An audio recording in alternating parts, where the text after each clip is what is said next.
Vlogs. Hi, time for another vlog. Sorry, it's been a few weeks since the last one. Things just got a little bit hectic. As you know, I was doing the Under My Bed play, or little sketch. I'm happy to report that that went really well. I managed to remember all my lines and not trip up and fall on my face, which was my big worry.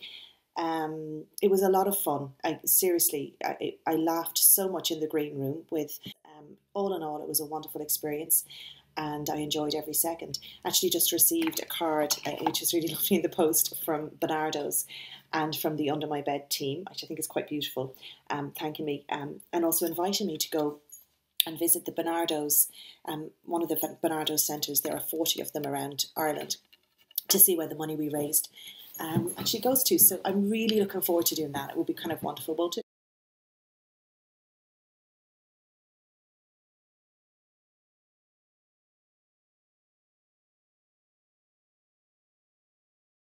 I had my first time. I don't know if you saw it. If you're in Ireland, you might have seen it. I was on Midday. It's a daily panelist chat show, whereby four people are invited to join Elaine Crowley, who is the presenter of the show, and chat about news topics. And I had my first stint on that, and I loved it. It was great fun, and I'm so thrilled they asked me back. So I'm back in on the 5th and the 6th of May. I'm back in on the panel again. So it looks like it's going to be a regular event.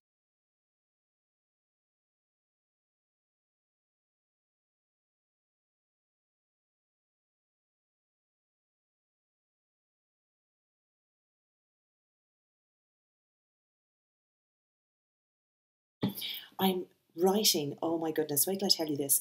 I have set myself this challenge to write 100,000 words before the end of June, thereabouts. So that means I need to do 10,000 words per week. I basically want to get a book written by the end of June. I'll tell you all about that again in a bit as to what that book is. But anyhow, it's a bit of a tall challenge. And when I mentioned it at first to some of my friends, some of my writer friends, they were kind of like, what? But I've done this before. I mentioned to you before about Beyond Grace's Rainbow. The first time I wrote the first draft of it, I did that in 2 weeks. I was on holidays and 2 weeks on my own, so I had no other distractions. I wrote pretty much. It was a writing holiday, so I wrote every day for, you know, hours every day and did nothing else but write. Whereas now my life is very different. As you know, I have the kids, I have a husband, I have a life, I'm involved in the community, I'm involved in lots of do voluntary work. I'm one of the committee members of our local creche. I'm a committee member of Focal, Wexford's Literary Festival. So I have so many other commitments now that pull on my time. However, I'm determined that I can do it. So anybody out there who's thinking about writing, why don't you join me? Anybody who's kind of saying, oh, I don't have time to write, I don't have time to write. You know, I keep saying to you, if you want to write, write. Well, why don't you join me and see if you can do 10,000 words a week with me, and we can keep talking about it. Find me on Facebook or Twitter. How you're doing, let me know how many words you've done. I've clocked up so far, and it's Wednesday when I'm recording this, and I have clocked up 5,000 words of my 10,000 a week challenge so far. So I'm on track. I'm pretty much sure I'm going to nail this by the end of the week, that I'll have the first 10,000 words done. This is only a first draft, by the way, my top tip to you all is start writing and just keep going, keep planning. If you keep going back and editing, you'll never get beyond the first couple of thousand words. So just keep writing and keep saying to yourself, I'm going to get 10,000 words written. And when you've the full book written, go back and then you can rewrite it, read it, rewrite it, get rid of the rubbish, tidy it up, sort out your plot lines, and you can actually make it tighter and better. But the main thing is getting the first draft done.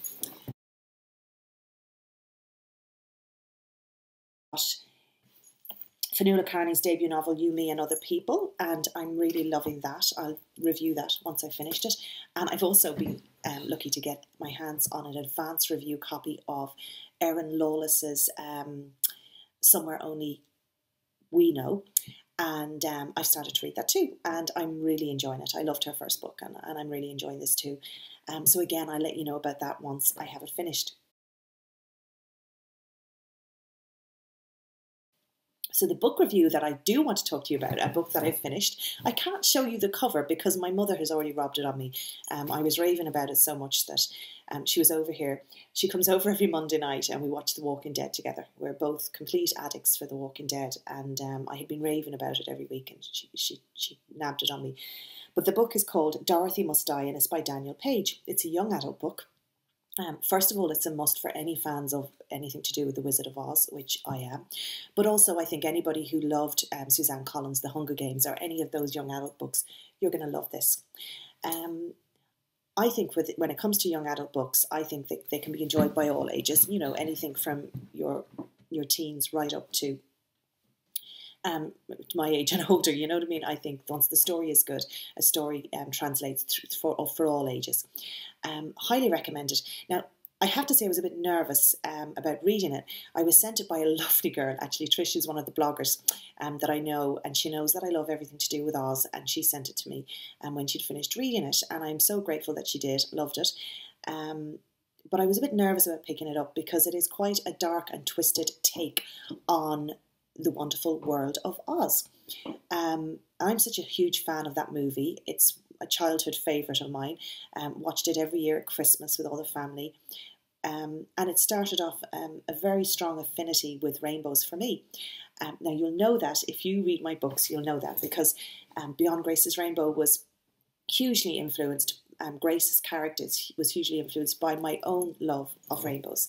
I've always felt a strong affinity for them, and whenever I see them, I think that I don't know, it's just like as if the air around me just kind of changes when there's a rainbow. I always feel that there's magic about. And I do believe that there's something at the end of that rainbow. I'm not sure when you actually get to see that, but I do think that there is something there. Anyhow, I gave that love of rainbows to Grace, my heroine in Beyond Grace's Rainbow. And it's quite a symbolic, item in that whole story. You know what I'm talking about if you've read it. In fact, so many people tell me that whenever they see a rainbow, those that love Beyond Grace's Rainbow, whenever they see a rainbow now, they think of Grace, and I think that's lovely. Anyhow, The Life You Left, I even put in a few little quotes from The Wizard of Oz. Such is my love for the story. So to pick up a book which kind of tells the story, it continues the story of The Wizard of Oz, I think, first of all, it was very brave of Danielle Page to do this, and second of all, to change the story so much. And she's taken beloved characters from The Wizard of Oz and she has shaken them up and she's given them a completely new character. But this kind of is a bit trippy with your head because it is quite dark and twisted. There's nothing inappropriate there. Don't worry, if you have a 13-year-old and you want them to read it, they can read it. There's nothing bad in it. But it does make you think about Oz in a very different way. It's now a desolate wasteland. And young Amy Gum, who is from Kansas, she ends up in a tornado, much like the original Dorothy, and ends up in Oz. But where she ends up, it's very different from the Oz that she's read about and seen on movies, just like all of we have. And she starts on a journey to Oz down the yellow brick road and makes new friends and comes across people that she knew from the original story who are very different now. And it's quite terrifying, but it's quite wonderful.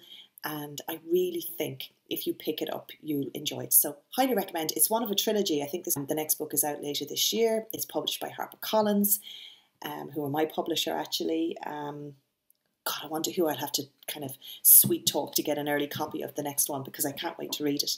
And I look forward to sharing that with you as well. So Dorothy Must Die by Danielle Page, published by HarperCollins.